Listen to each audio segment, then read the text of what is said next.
എന്താടേ സണ്ണി, നിനക്ക് ഇടയ്ക്കെങ്കിലും എന്നെ ഒന്ന് വിളിച്ചുവിടറേ.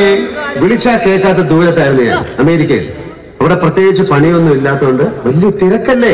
പക്ഷെ നിന്നെ പറ്റി ഞാൻ എപ്പോഴും ഓർക്കാറുണ്ട്. ഞാൻ അങ്ങനെ തന്നെ എപ്പോഴും നിന്നെ പറ്റി ഓർക്കണമെന്ന് ഓർക്കും, പക്ഷെ മറന്നു. അല്ലേ, നീ ഇപ്പൊ എങ്ങനെ ഈടെ പറഞ്ഞു? അല്ല, ഞാൻ പറഞ്ഞല്ലോ പ്രത്യേകിച്ച് ജോലിയൊന്നും ഇല്ലാന്ന്. അതുകൊണ്ട് ചുമ്മാ ലീവ് എടുത്തിങ്ങി പോന്നു ഒരു രസത്തിന്. രസത്തിന് സാമ്പാറിനൊന്നും അല്ലല്ലേ. പിന്നെ സണ്ണിച്ച വേറെ ഒന്നുമല്ല, ഒരു സീൽസയുടെ കാര്യമാണ്. എന്റെ വീടിന്റെ അടുത്തൊരു അഴുക്കാ പയലുണ്ട്. അവന്റെ സൂക്കട് എന്തരാന്ന് വെച്ചാല്, ഈ പെണ്ണുങ്ങള് ബാത്റൂമിലെല്ലാം കേറുമ്പോ ഈ മൊബൈൽ ക്യാമറ ഒളിപ്പിച്ചു വെച്ചിട്ട് സീൻ പിടിക്കാം. എന്തിന്? എന്നിട്ട് ഇതിൽ ബ്ലൂടൂത്ത് വഴി ഈ മറ്റേ ഇതുണ്ടല്ലോ, ഇന്റർനെറ്റിന്റെ അകത്തോട്ട് വിടും. നാട്ടുകാർ മുഴുവൻ കാണും. ഈ കൊച്ചിനെ പുറത്തിറങ്ങി കിടക്കാൻ